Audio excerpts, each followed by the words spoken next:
The Fairy Dogmother. Once upon a time, there was a lonely duck without a home.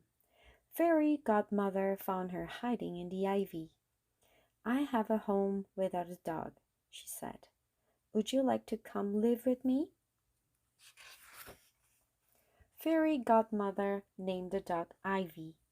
She thought Ivy was a simple dog. She taught her simple tricks. "Sit, Ivy," said Fairy Godmother, and Ivy sat. "Stay, Ivy," said Fairy Godmother, and Ivy stayed. "Good dog," said Fairy Godmother. But Ivy knew she could do much more than sit and stay. One day, Fairy Godmother said, "I'm old. I need to teach young fairies how to be fairy godmothers." Ivy wagged her tail, and could she learn too?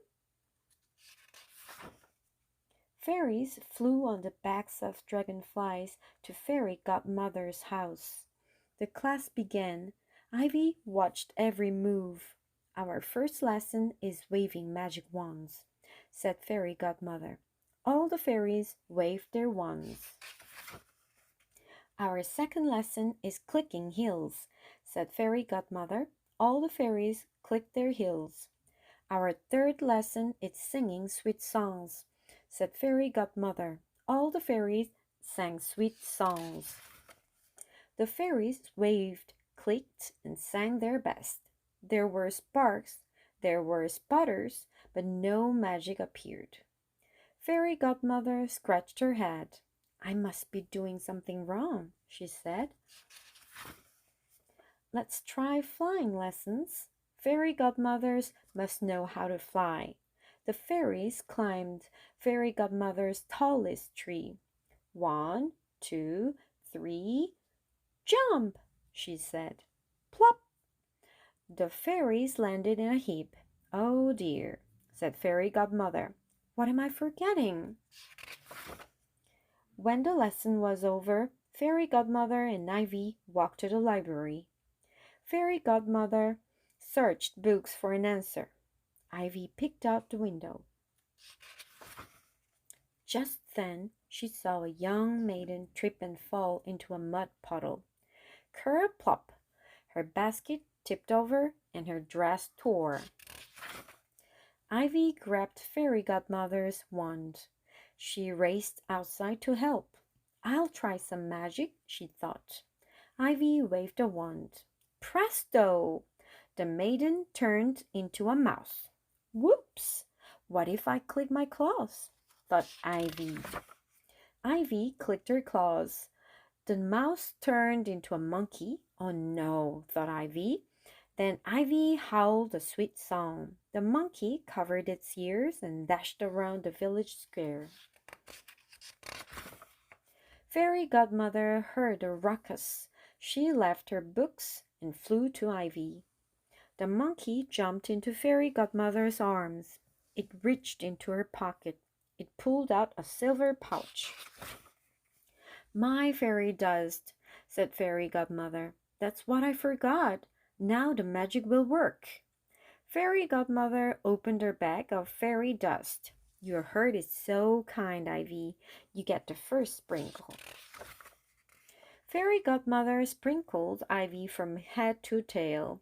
Ivy's fur turned a pretty purple. She began to float. "I can fly," said Ivy, "and I can speak." Then a Fairy Godmother gave Ivy her own magic wand. Ivy waved the wand over the monkey. The monkey turned into a mouse. Ivy clicked her claws. The mouse turned into a muddy maiden.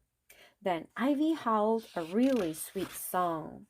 Just like that, the basket and dress were as good as new. The tidy maiden skipped away. "Thank you," she said. "I did it," said Ivy. "I must find others who need a fairy godmother." Ivy flew off, searching high and low. She spotted a skinny dog.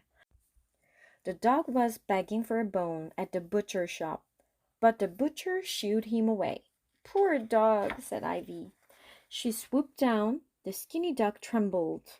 "Don't be afraid," said Ivy. She waved her wand. A juicy steak appeared in a brand new bowl. That's not all, said Ivy. She clicked her claws. A soft, warm bed appeared. The skinny dog ate the steak and plopped down in the bed. My work is done, said Ivy. She gave the dog a pat on the head, but he whimpered. You had a steak, said Ivy. The skinny dog whimpered again. You have a soft bed, said Ivy. Then she remembered something. She used to be a lonely dog. Fairy Godmother took her in. I know what you're missing, she said, but this will take a lot of magic. Then Ivy howled her sweetest song yet. Glass cracked, babies cried. The skinny dog covered his ears. Suddenly, a boy appeared. He bent down to pet the skinny dog. The dog gave him a lick. You just needed a friend, said Ivy. Woof! Agreed the skinny dog. Ivy knew right then she wasn't a fairy godmother. She was a fairy dog mother, and she could make any dog's wishes come true. The end.